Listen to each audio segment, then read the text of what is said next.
మన ప్రభు అయిన యేసుక్రీస్తు నామములో మీ అందరికీ ఉదయకాలం ముందు శుభాలు తెలియజేస్తున్నాను. దేవునితో ఈ దినం అనే ఈ యొక్క అద్భుతమైన కార్యక్రమం ద్వారా ప్రతిదినము దేవుని యొక్క వాక్యం ద్వారా మీరు బలపరచబడుతున్నందుకు నేను ఎంతో దేవుని నామాన్ని గణపరుస్తున్నాను. ఈరోజు దేవుడు మన కోసం సిద్ధపరిచిన వాక్యాన్ని మనం ధ్యానం చేద్దాం. లూకా సువార్త 13వ అధ్యాయము 12వ వచనాన్ని మనం చదువుకుందాం. లూకా సువార్త 13వ అధ్యాయము 12వ వచనము. నీ బలహీనత నుండి విడుదల పొంది ఉన్నావు. నీ బలహీనత నుండి విడుదల పొంది ఉన్నావు. నా ప్రియ సహోదరి సహోదరులారా, ప్రతి మనిషి జీవితంలో బలహీనతలు అనేవి చాలా భయంకరంగా మానవ జీవితాన్ని కలవరపెడుతూ వంచేస్తున్నట్లుగా, అలాగే ముంచేస్తున్నట్లుగా మనం చూస్తూ ఉంటాం. చాలామంది జీవితాల్లో ప్రతి దినము కూడా వారి బలహీనతలను జయించాలని ఎంతో ఆశపడుతూ ఉంటారు. ఈ రోజున మానవ జీవితానికి కొరకరాని కొయ్యి ఏదైనా ఉందంటే అది బలహీనతలను జయించలేకపోవడం.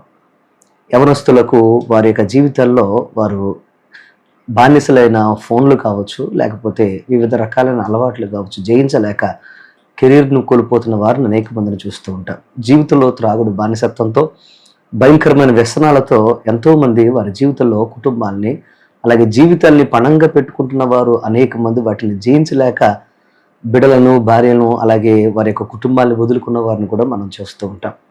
ఇంకొంతమంది వారి జీవితాల్లో వారి బలహీనతలు అనారోగ్యం పాలు చేసినా వారు చస్తారని తెలిసినా వాటిని వదిలిపెట్టలేని దైనిక స్థితిలో చాలామంది ఉంటున్నారు. ఈరోజు నా ప్రియ సహోదరి సహోదరులారా, ఒక్కొక్కరిది ఒక్కొక్క బలహీనత అనేది మానవ జీవితంలో మనిషిని వంచేస్తుందన్నది సర్వసాధారణమైన విషయమే.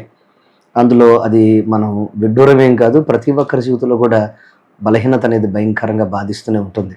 కొంతమంది జీవితాల్లో ఆర్థిక బలహీనత వారి యొక్క జీవితాలని, వారి యొక్క కుటుంబాలని భయంకరంగా నలగగొడుతుంది, వంచి ముంచేస్తూ ఉంది. ఈరోజు మీ జీవితంలో ఎటువంటి బలహీనతల చేత మీరు బాధపడుతూ ఈ దినాన్ని ప్రారంభించిన దేవుడు మీతో మాట్లాడుతున్న ఒక అద్భుతమైన విషయాన్ని మీకు నేను తెలియజేయాలని ఆశపడుతున్నాను. ఇక్కడ వాక్యాన్ని మనం గమనిస్తే ఇక్కడ ఒక అద్భుతమైన కార్యాన్ని మనం చూస్తాం. ప్రభువైన యేసుక్రీస్తు వారు ఈ భూమి మీద చేసిన అద్భుతాలలో ఒక అద్భుతం ఏంటంటే, ఇంచుమించుగా 8 ఏండ్ల నుండి, అంటే 8 సంవత్సరాల నుంచి భయంకరమైన బలహీనపరచు ఒక దెయ్యము ఒక స్త్రీని వంచేసి, నడుమును వంచి తను సరిగా నిలబడలేక, సరిగా నడవలేని దయనీయ స్థితిలో యేసు ప్రభు దగ్గర కనపడితే, యేసు ప్రభు దగ్గరకు వస్తే ఆ సమాజం అందరిలో చూసిన ఆ యొక్క స్త్రీని చూసి యేసు ప్రభు వారు ఇలా అన్నారు. ఏమని తెలుసా?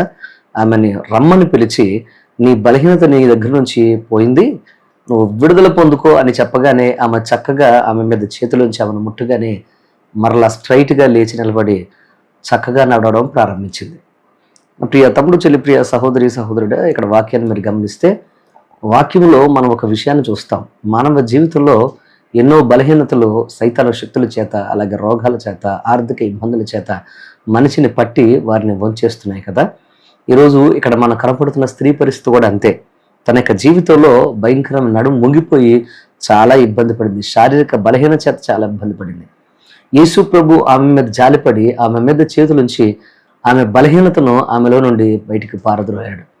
ఈరోజు ప్రియ తమ్ముడు, చెల్లి, ప్రియ సహోదరి సహోదరుడా, ఈరోజు ఆ యేసయ్య కనుక నీ జీవితంలోకి వస్తే, ఒకవేళ ఏ రకంగా నువ్వు వంగిపోయినా, లేవలేని స్థితిలో ఉన్నా, నీ జీవితంలో ఇక నాకు ఓపిక ఉండదు, ఇక నా బ్రతికింతే అని మీరు అనుకుంటున్నా, దేవుడు మీ జీవితంలోకి వస్తే ఆ యేసయ్య మీ జీవితాన్ని చక్కగా ఆయన స్ట్రైట్ చేస్తాడనే విషయాన్ని మీరు గమనించాలని మీకు మనం చేస్తున్నాను. ఎందుకనంటే the God who can alteration అంటే దేవుడు మన జీవితంలో ఎలాంటి వాడంటే ఆయన మనల్ని ఆల్టరేషన్ చేయగలిగిన దేవుడు. సో మనకు ఎలాగ ఆయనకి ఉపయోగకరంగా ఉంటామో, మనం ఎలాగ దీవెనకరంగా ఉంటామో, ఆయన మనల్ని ఆల్టరేషన్ చేసి మనల్ని ఆశీర్వాదకరంగా నడిపించగలడు. ఈరోజు మీరు ఆయన గనక మీరు హత్తుకుంటే, పట్టుకుంటే, మీరు మీ జీవితాల్లో ఆధ్యాత్మికంగా, ఆత్మీయంగా ఉన్న బలహీనతల నుంచి కూడా ఆయన మిమ్మల్ని విడిపిస్తాడు. అంత మాత్రమే కాదు, ఒకవేళ మీ జీవితంలో ఏదైనా చేయలేక మానసికంగా కృంగిపోయి ఉన్నారేమో, దేవుడు నీతో మాట్లాడుతున్నాడు. ఆయన గనక నిన్ను ముట్టి తాకి, ఆయన గనక నిన్ను దర్శిస్తే, నీ జీవితంలో నీ యొక్క మానసిక బలహీనతల నుండి, శారీరక బలహీనతల నుండి, అలాగే అనారోగ్య బలహీనతల నుండి దీర్ఘకాలికంగా మీరు మీ జీవితంలో వంగిన స్థితిలో నుండి మరలా మీరు తిరిగి రావగలుగుతారు. ఈరోజు మీరు చేయాల్సిన పని ఏంటంటే, ఏ పరిస్థితులు మనం వచ్చుతున్నాయో ఆ పరిస్థితులు దేవునికి అప్పచెప్పండి. అది బలహీనతలైనా, అలవాట్లైనా, లేకపోతే ఆర్థిక ఇబ్బందులైనా, కష్టమైన, కన్నీళ్ళైనా, రోగమైనా ఆయన చేతుల్లో పెట్టి, వ్యవసాయంలోనైనా, వ్యాపారంలోనైనా, ఉద్యోగంలో, చదువుల్లోనైనా ఏ రకమైన పరిస్థితులు మీరు వంగిపోయడానికి కారణమైనా ఈరోజు ఆయన చేతులకు మీ చేతులను అప్పగించుకొని ముందుకు సాగిపోయినట్లయితే యేసు నామములో అద్భుతం మీరు చూస్తారు.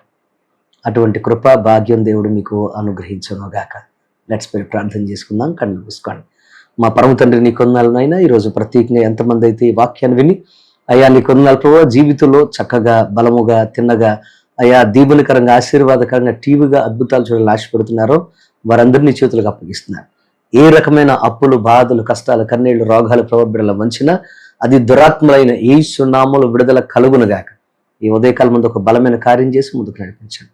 ఏ కీడు శోధన దరిచేరకుండా ఒక అద్భుతమైన జీవితాన్ని, ఒక దీవెనకరమైన ఆశీర్వాదాన్ని దినమందు బిడ్డలకు అనుగ్రహించి ముందుకు నడిపించమని యేసు నామమున అడుగుచున్నాము తండ్రి. ఆమేన్. God bless you. దేవుడు మిమ్మల్ని దీవించును గాక. ఈ వాక్యం కనుక మీకు దీవెనకరంగా ఉంటే తప్పకుండా మీ స్నేహితులతో పంచుకొని మర్చిపోద్దని మీకు మనవి చేస్తున్నాను. God bless you.